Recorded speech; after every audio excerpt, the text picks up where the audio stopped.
not say ugly, but they're not obvious. There's some contention. And there can be disagreement, and we can do it professionally. So that's why I know that even if Anand and I would disagree on something, I know we would be able to have a conversation like two adults. And we'd be able to, I'd explain my position, he'd explain his position. But fundamentally, we would be aligned, and we would walk away probably as friends.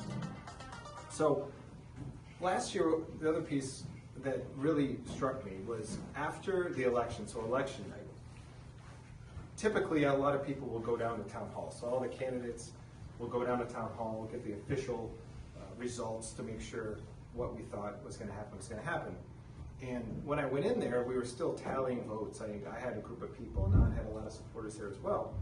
And when it became apparent that I was able to win and get one of the seats, and Anand wasn't, but only by like 195 votes, I remember looking up and walking over to Anand because we had seen each other so many times in the campaign, and I had this conversation. I said, look, Anand, I said, you deserve a seat on this board, just like I did.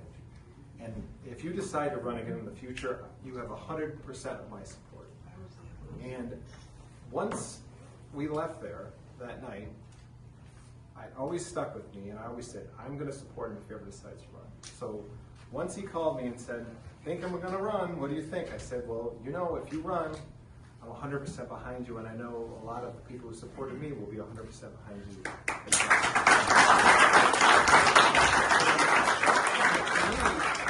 The reason behind it is that when he lost, a lot of people would go back to their house and say, oh, well, I guess I don't win, what am I going to do? But not Anand, because he was still going to the planning board meetings.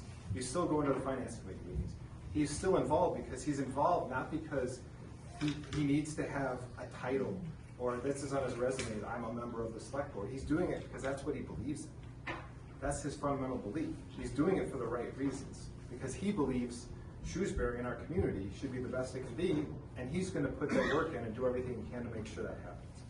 So I know that work ethic and his belief system is what we need, and he's going to be a huge aid and is a huge help on the board and making sure that we are making the right decisions for our community.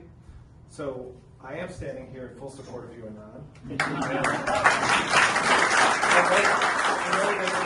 Let's get when we're back on town hall that we're going to have a different result. Yeah. Yes. So, Yes. everybody here, I'll turn it over to Anand, and we'll talk about our next Shrewsbury Select Board meeting. Yeah.